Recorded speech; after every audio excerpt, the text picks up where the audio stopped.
बिस्मिल्लाहिर्रहमानिर्रहीम। जी व्यूवर्स, आज मैंने बनाई है चिकन कढ़ाई। थोड़ी सी डिफरेंट है। चलें जी देखते हैं कि हम बड़ी जूसी मज़ेदार किस्म की बनी है। चले देखते हैं कि हमने इसको कैसे बनाया। चले आइए आपको रेसिपी आपके साथ शेयर करते हैं। बिस्मिल्लाहिर्रहमानिर्रहीम। चलें जी बढ़ते हैं फिर अपनी रेसिपी की तरफ। हमारे पास है 2 kg चिकन का गोश्त है। इसकी बोटी मैंने छोटी करवा ली हुई है। 3 बड़े अदद के प्याज मैंने काट लिए हुए हैं। बेसिक मसाला चाट में नमक मिर्च और हल्दी है। अदरक और लहसुन का मैंने कूट लिया हुआ इसको। टमाटर हैं 2 वाले बड़े वाले और 3-4 हरी मिर्ची हैं। थोड़ी मैंने काट ली हैं, थोड़ी मैंने कट लगा के ना साबुत रख ली हैं। और मेरे पास है दही, इसके अंदर ज़ीरा मिक्स है। और मेरे पास है दूध, फुल ऑफ फैट है, 1 बड़े वाला कप है। चलें तो हम स्टार्ट करते हैं। 1 बड़ा कप ऑयल का लेके तो उसमें मैं प्याज जो है ना लाइट फ्राई कर लूँगी। इतने फ्राई नहीं करूँगी कि सिर्फ इतने फ्राई करूँगी ये थोड़े से नरम हो जाए और इनका कलर जो थोड़ा सा चेंज हो जाए। प्याज हमारे डिज़ायरेबल ब्राउन हो चुके हैं, नरम हो गए हुए हैं। अब हम इनके अंदर डालते हैं चिकन और चिकन को हम कर लेते हैं फ्राई।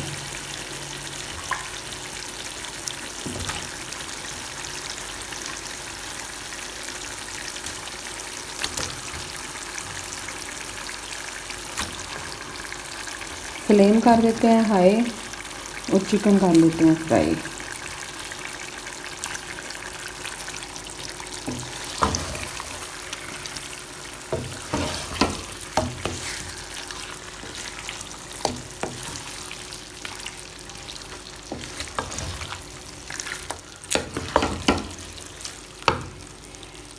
चिकन हमारा फ्राई हो गया हुआ है, इसने अपना कलर छोड़ दिया। अब अदरक और लहसुन का जो पेस्ट मैंने बनाया था इसके अंदर जाता है और नमक मिर्च और हल्दी भी इसके अंदर जाती है।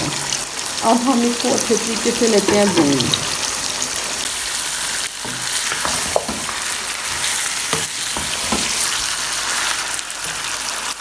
अदरक लहसुन का पेस्ट हो गया, बिल्कुल पक गया हुआ है। तो अब हम इसके अंदर डालते हैं मिल्क और इसको ढक्कन दे के तो पका लेते हैं। मीडियम फ्लेम पे इसको 10 मिनट के लिए कुक कर देते हैं, कुक करने के लिए रख देते हैं। मिल्क यहाँ पे बिल्कुल ड्राई हो चुका है। अब हम इसमें टमाटर डालते हैं और हरी मिर्ची कटी हुई और साथ ही बनाई वाले मसालों में मेरे पास कुटा हुआ सूखा धनिया और ज़ीरा है, वो डालते हैं और दही डाल देते हैं।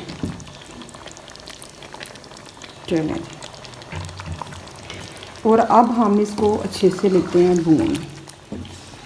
10 मिनट में बिल्कुल ही अब रेडी हो जाएगी। देखेंगे यहाँ पे मज़ेदार किस्म की कढ़ाई हमारी बिल्कुल रेडी है। चलिए थोड़ी सी ना गार्निशिंग करके मैं आपको दिखाती हूँ। देखें जी, मज़ेदार किस्म की कढ़ाई की गार्निशिंग भी तैयार है। सारे स्टेप मैंने आपके साथ शेयर किए हैं। काइंडली आपको रेसिपी पसंद आ रही है तो मेरे चैनल को ज़रूर लाइक और सब्सक्राइब कीजिएगा। मुझे दीजिए इजाज़त, दुआओं में याद रखिए। फिर नेक्स्ट किसी मज़ीद वीडियो के साथ मिलते हों। अल्लाह हाफिज़, फ़िमान अल्लाह।